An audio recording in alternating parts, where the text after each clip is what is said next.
ونصلي على رسوله الكريم أما بعد فأعوذ بالله من الشيطان الرجيم بسم الله الرحمن الرحيم. عزت مند مسلمانانو مونږ به ان شاء الله تعالی نن دا بیان کو چې د شیطان څومره دشمنان دي. نبی کریم صلی الله علیه وسلم مبارک د شیطان لعین تفوزو کو ای ملعونه ستا څومره دشمنان دي. نو شیطان ورته په جواب کې وی نبی کریم صلی الله علیه وسلم مبارک ته چې دا ما 15 دشمنان دي. نبی کریم صلی الله علیه وسلم مبارک ورته فرمایل ای لعین ای شیطانا ستا د ټولو نه اول دشمن دا څوک دی. نبی کریم صلی الله علیه وسلم مبارک ته فرمایل اول لهم انت د الله محبوب د ټولو نه اول دشمن میته.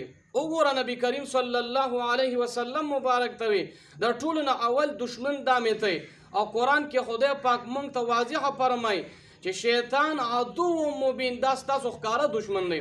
اوس چې یو سړی اتباع د شیطان بسنګ کی یو سړی دی فرض مونږ کی اسی به سولاړي نو دا شیطان اتباع نه کوم تعلیمات چې الله او د الله رسول فرمایلی دي په عیبانی عمل نه کول دا اتباع د شیطان ده. او ګوره شیطان دومره ظالم دی چې د الله رسول ته وی چې د ټولو نه اول دشمن می ذاته. نو د شیطان 15 دشمنان دي. اول نمبر دشمن رسول الله مبارک ته اول لهم انت د الله محبوب ته د ټولو نه اول دشمن. او دویم نمبر نبی کریم صلی الله علیه وسلم مبارک ته فرمای امام عادل یعنی عادل بادشاہ او عادل حکمران شیطان وی دا د ما دشمن دی. نن سبا عادلان حکمرانان شتم نه مبارک پوی دا عادل حکمران دا د ما دشمن دی. او دریم نمبر شیطان وای عنی متواضع یعنی عاجز کون کی مالدار سړی یعنی دا زما سره دا د ما دشمن دی. نن چې مالدار هر څومره دي مالداران چې علم مال خدای پاک ورکی نو کې او نشي بیا ګوره د مال د وجنه پای کې غرور او تکبر خو بیا په مالدارو خلکو کې داسې انسان چې عاجز کون کی سره د مال نه نو شیطان وی د دمه ګوري سری دا دریم نمبر دشمن زمادار. سلورم نمبر تاجر صادق رشتون کی سوداگر شیطان وای دا د ما دشمن دی. او ګوره سوداګران نن سبا ټول چې کم دی هغه سری د دروغو دا وی کی دا سروي به غستی پلاک باندې یاره قسم دی په سر ولاس کړي دا ما چې کم دی دا په یو نیم لاکه غسري. نو ګوره یعنی چې هغه رشتونی سوداګری نو هغه الله محبوب چې کم دی دا دوست دی. او چې دا سی رشتونی نو شیطان وای وی دا انسان دا تاجر دا ګوري د ما دشمن دی. او پنځم نمبر عالم متخشع خشوع قون کی عالم دی شیطان وای وی دا د ما دشمن دی. وګوره خشوع خضوع هر سړی له پکاردار کو عالم دی نو غریزان کې خشوع پیدا کی ځکه په دې سره شیطان دا ذلیل کیږي او ځکه دا شیطان زمونږ دشمن دی. او شپږم نمبر مؤمن ناصح خیر خواهی کون کی مومن شیطان وای وی دم زما دشمن دی. او شپږم نمبر مؤمن ناصح دا شپږم نمبر یعنی خیر خواهی کون کی مومن.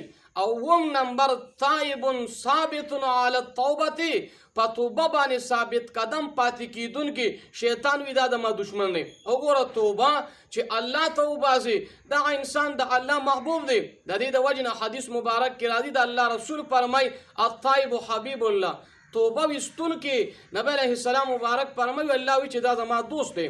او نبی علیہ السلام مبارک فرمای د توبې دومره غټ فضیلت دی الطيب من الذنب كما لا ذنب له. انسان چې توبه وباسي الله ته دې د ګناهونو نه داسې پاک شي لکه د مور نه ماشوم پیدا شي څنګه د ګناهونو نه پاکي داسې ګور د انسان د ګناه نه پاک شي. نو توبه وکړه قبلېږي. حدیث مبارک کی راضی د الله رسول فرمای ان الله يقبل التوبه العبد ما لم يعرغر. انسان توبه تر هغه وخت پوری هغه یعنی توبه قبلی کې تر دې پوری چې غرغره یعنی د ګړګړی ته ګوري دا ثاني راغلی چې دلته ساره له د انسان توبه دا بیا نه قبلیږي. نو هر ټیم کې د الله نه دا توبه وباسه. نو شیطان وی طيب ثابت علی التوبه دی یعنی توبه باندې ثابت قدم پاتې کیدونکي دا انسان دا د ما دشمن دی. او اتم نمبر مؤمن رحیم القلب رحم دل مومن شیطان وای وی دم زما دشمن دی. نو ګوره رحم دل انسان ځان کې رحم پیدا کې ګوره رحم دل انسانان ډېر کمتر دی ګوره نو شیطان وی دم زما دشمن دی. نهم نمبر متورع عن الحرام د حرامونه پریس کوونکی شیطان وای دام زما دشمن دی. وګوره نن سبا ټول په حرامو کې مبتلا نه دي، رشوت سود هر یو شیز دا عام شوی دی. ګورې د دې د وجې نه دا خلک د شیطان اتباع کوي.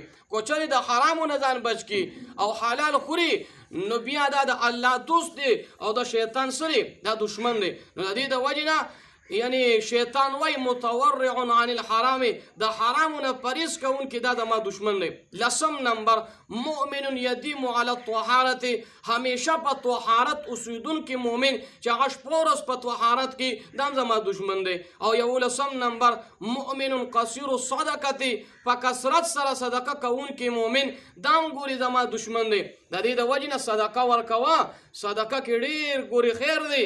د دې د وجې نه نبی علیه السلام فرمای والصدقه تمنع میتة السوء صدقه ورکونه په بد مرګ به نه مرې. نو په دې سره شیطان ذلیله کېږي.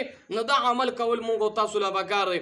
او دولسم نمبر مؤمن حسن الخلق مع الناس خلکو سره حسن کوونکی مؤمن شیطان وای دان زما دشمن دی. نن کمتر سړی وای ګوري خان چې هغه د خلکو سره حسن وکي نو خلکو سره حسن کوي سره شیطان ذلیله کېږي او الله خوشاليږي. نو دا یعنی 14 نمبر شو. 16 نمبر حامل القرآن یدیم علی تلاوتی یعنی دی قرآن کریم مبارک همیشه تلاوت کوونکی انسان چې عالم دی حافظ دی دی د قرآن تلاوت کې دی حافظ د قرآن کریم مبارک تلاوت کې نو دا انسان ګوره شیطان وی دا د ما دشمن دی. نو پته ردی نه دا ولګېدله چې ګوره قرآن چې لولي په دې الله رسول الله مبارک خوشحالیږي په الله رسول او ذلیله کېږي په دا شیطان نم. نو دا 14 شو. او 15 نمبر قائم باللیل والناس نیام د شپې داسې وخت کې تهجد او نفل کوونکي کوم وخت کې چې دا ټول خلکو دي او دا انسان ناپاس او الله ته ودرېږي نو دغه دوران کې دا شیطان وی دا انسان زما دشمن دی. دا شیطان وای دا انسان زما دشمن دی. نو دا 15